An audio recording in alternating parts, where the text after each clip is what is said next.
The circle geometry is a 2D object, and when we drag it into the scene tree and click on the icon to go into the properties editor, there are just a few options. Number one, the use LOD. Then below that we have the radius, and as we decrease the radius, you can see that it makes this circle smaller or scales it down.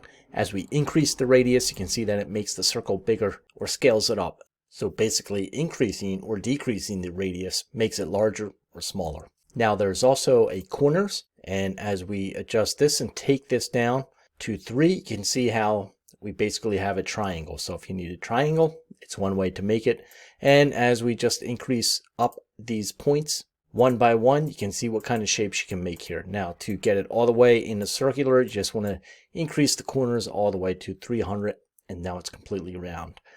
So this mode here is set to XY by default. We also have an XZ and a YZ. So this is just flipping the plane that it's facing us on.